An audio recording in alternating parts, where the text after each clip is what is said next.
What changes? Let's talk about the change right now. And then we talked a lot of problem. What changes could you make to increase motivation to your workplace?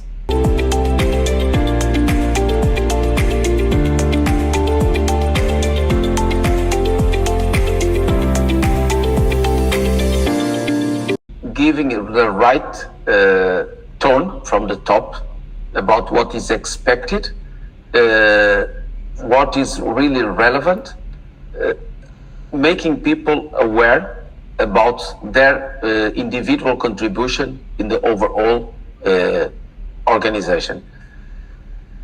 Despite the level of detail or the level of complexity of the position that the employee is doing, he will feel motivated more and more if he understands that is relevant for the results. That's the first very basic one. Yeah? And the only way that he can understand that is through communication, through a tone from the top, explaining clearly that everybody is really contributing, and the fact that you have a more basic position, and if you are not doing it properly, it will create a direct impact in the overall organization.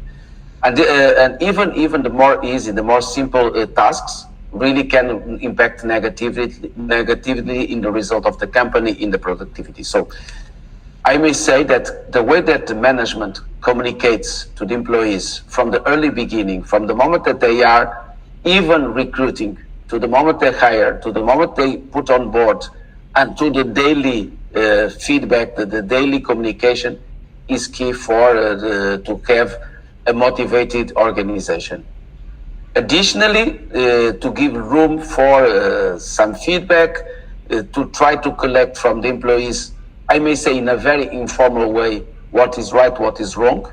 It's also very, very important to create the sense of well-being in the organization. Don't do it only in the official milestones where it's supposed the employee come and give some feedback.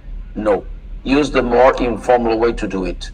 It's very important that even the C-level comes in the organization, stops a minute to talk with someone that even do not know the person, creates, let's say, a sense of belonging to everybody. I remember, and this is my personal experience, there is nothing more impactful than when you go inside the office and you stop to talking with everybody. Not only your direct reports, but you go and you address someone that is never expected to talk with the CEO, and you just ask, how are you? What are you doing today? Is everything okay? Do you need something? So this really put this friendship approach makes a difference in the motivation of the organization. And this is like a snowball. You start small, but in fact it grows. And then people will realize that really there's constant motivation factor in the organization. So do it very formal. Don't use just the normal tools to do it. Really collect what the people believe, and also have an open door for the people to give feedback, to share their ideas, even they may have good ideas. This definitely will create a motivated organization. Of course, you need also to have in place the normal processes for managing the resources. Also take in consideration that sometimes minor things, minor problems create big noise.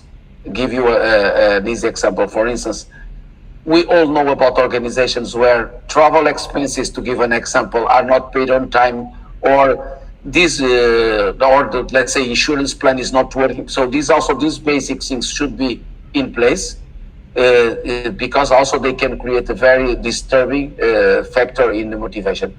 But overall, I may say that what is key for the motivation is the communication. Bi-directional, people understand what is expected, but also that they can talk and they can be listened about their ambition and their expectation. So I will be mentioning few in bullets because I felt that we covered a lot. For this one is about few changes I like to focus about. Number one is about, which I mentioned previously, is about building connections.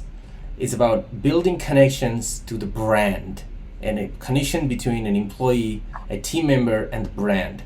an employee and also the customer, and what's the connections between the other peers between the employee, the connections with the managers and the employees, the connections between the product and the employees, and vision and the mission of the company, and more importantly also the business strategy as well too. So how many times I have been seeing that many employees don't know what is the company going for. Many of them doesn't know actually what is the core values of the company.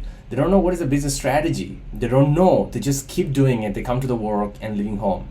That is one of the reasons they are not well connected. And this is the number one things I like to focus about, which actually generate a high motivation. It's a lot of work to do all this connection to build and sustain and build, but this definitely worth it.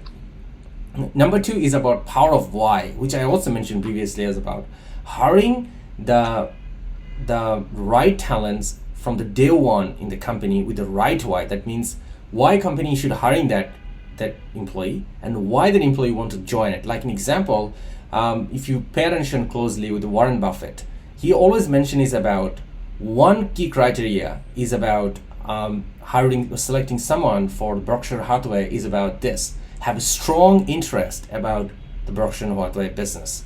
That is one of the criteria Warren Buffett always changed. He doesn't really follow anything about diversity and inclusion at all. He said this is absolutely doesn't make sense to him. You want to keep the same pictures, but this is one of the three he really looked for. Other two among is a competency, but other thing, but this is one of them.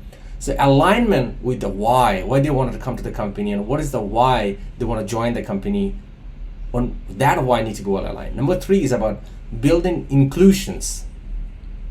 So inclusion means for me is about not just only connection. I already mentioned is about the connections between the managers and the employees, but here I really want to focus about inclusion means about where the team and company wants to go next to 6 months, 1 year, 2 year, 3 year down the ground. That employee has to be part of that. They should feel like they belong to that one too. I know there's a lot of work need to be done in different level to make it happen too, but it definitely worth it because that will create a great powerful workforce, because this is what is required. Number 4, which I would like to mention, is about day one mindset. This is what if you listen to Jeff Bezos, he always talk about, he even wrote a book about always day one. So on this one, the way I like to use that model Bezos mentioned is this one is which is about establishing a clear career path for each of the team member from the day one. Like an example, we probably don't know what it's going to look like 3 years, 5 years, what promotion they're going to get. We don't know. That's fine. But at least day one, in the first week, 2 weeks, they should be look like that. What the thing they will be working on, what are the challenges they should are going to face, and what are the resources and support is available in the company, so they feel like they're going to win that one as well too. I have been seeing a lot of professionals join different companies, and after joining new companies, I sat a coffee with them, they're not sure. They feel like they're going to be successful. Even they're great and smart, they do great in the previous company. And this is happening because of this. So I will mention these are the 4 aspects. Pedro, do you want to add anything? Yeah, of the 4, I should mention the most important is the sense of belonging.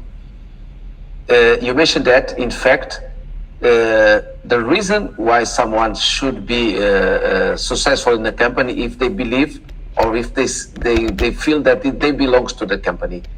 And one good practice is when you try to hire someone is about to understand if the people really knows the place that is offering the position. Not have the sense of belonging to the new company will never be successful, despite the fact to be good or bad. Yeah. So of the 4, I believe that's the most important part of it.